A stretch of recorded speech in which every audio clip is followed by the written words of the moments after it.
Welcome to Madurai spice box. இது வரைக்கும் நம்ம சேனலை சப்ஸ்கிரைப் பண்ணாதவங்க சப்ஸ்கிரைப் பண்ணிக்கோங்க. நம்ம மிளகு குழம்பு பண்ண போகிறோம். ஒரு பெரிய எலும்புச்சம்பளம் சைஸ் புளி எடுத்து சுடுதண்ணியில் ஊற வச்சுருக்கேன். ஒரு 20 சின்ன வெங்காயம், ஒரு 10 பூண்டு, கொஞ்சம் கருவேப்பிலை, சின்னதாக 2 பச்சை மிளகா, ஒரு தக்காளி பழம் எடுத்து கழுவிட்டு நறுக்கி வச்சுருக்கேன்.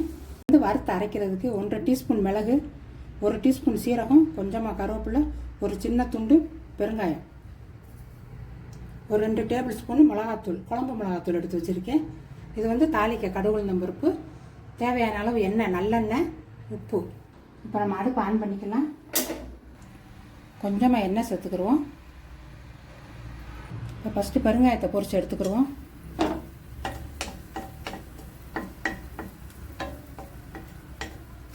பெருங்காயம் பொரிஞ்சிருச்சு, தனியாக எடுத்துக்கலாம்.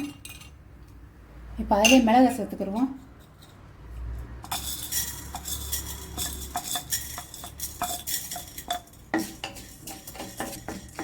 மிளகு நல்லா பொரியணும், பொரிஞ்சு வெடித்து வரணும், அப்போ தான் நல்லா வாசமாக இருக்கும் குழம்பு. சீரகம் கருவேப்பிலையும் அதிலே சேர்த்துக்குருவோம்.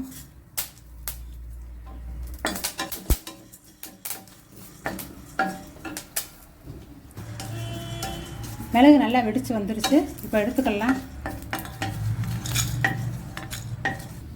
இப்போ அதே கடாயிலேயே நல்லெண்ணெய் சேர்த்துக்குறோம். குழம்பு தாளிக்க இந்த குழம்புக்கு நல்லெண்ணெய் தான் சேர்க்கணும். நல்லெண்ணெய் சேர்த்தா தான் நல்லாயிருக்கும். கடுகு உளுந்தம்பருப்பு, கடுகு நல்லா பொரியட்டும், வெடித்து வரட்டும். கடுகு நல்லா வெடிச்சிருச்சு. நம்ம எடுத்து வச்சுருக்கா வெள்ளைப்பூடு வெங்காயத்தை சேர்த்துக்கலாம்.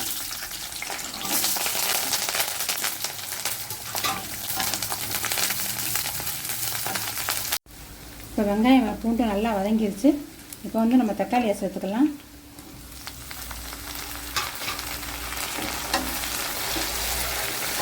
தக்காளியை நல்லா வதங்கட்டும். கொஞ்சமாக உப்பு சேர்த்துக்கிடுவோம்.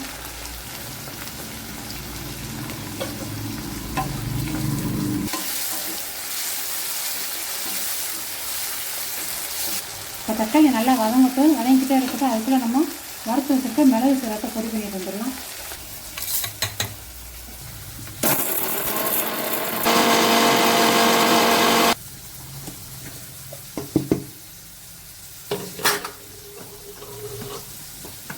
தண்ணி ஊற்றாமல் தான் அரைச்சிருக்கேன். பவுடர் பண்ணி எடுத்துக்கலாம். இப்போ குழம்பு மிளகாத்தூளையும் சேர்த்துக்கிடுவோம்.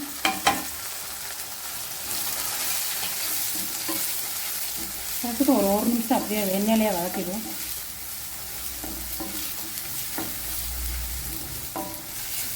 இப்போ கரைச்சி வச்சுருக்க புளியை சேர்த்துக்கிடுவோம்.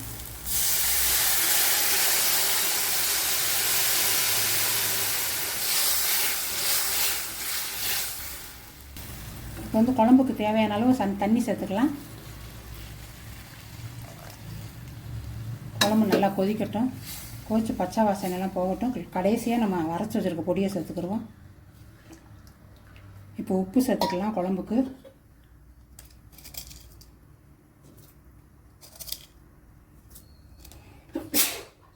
ஒரு 5 நிமிஷம் நல்லா குழம்பு கொதிக்கட்டும். மூடி போட்டு மூடி வச்சுக்கிடுவோம்.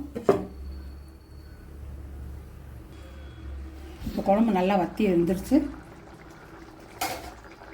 இப்போ நம்ம அரைச்சி வச்சுருக்க பொடியை சேர்த்துக்கலாம்.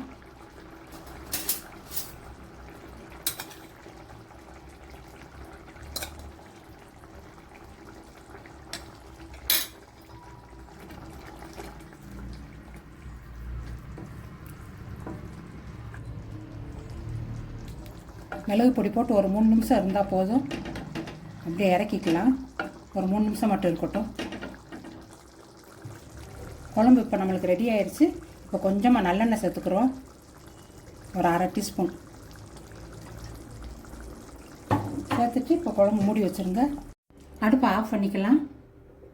மிளகு குழம்பு இன்றைக்கி சாப்பிட்றத விட நாளைக்கு சாப்பிட்டிங்கன்னா இன்னும் நல்லாயிருக்கும். இட்லிக்கு, தோசைக்கு, சாதத்துக்கு எல்லாத்துக்குமே நல்லாயிருக்கும். கண்டிப்பாக அந்த குழம்பு வச்சு சாப்பிடுங்க. உடம்புக்கும் நல்லது, ஜீரணம் ஆகும் நல்லா. நீங்களும் இதே மாதிரி வீட்டில் செஞ்சு சாப்பிட்டு பார்த்துட்டு எப்படி இருந்துச்சுன்னு கமெண்டில் சொல்லுங்கள். அடுத்து வேறு ஒரு வீடியோவில் பார்ப்போம். நன்றி.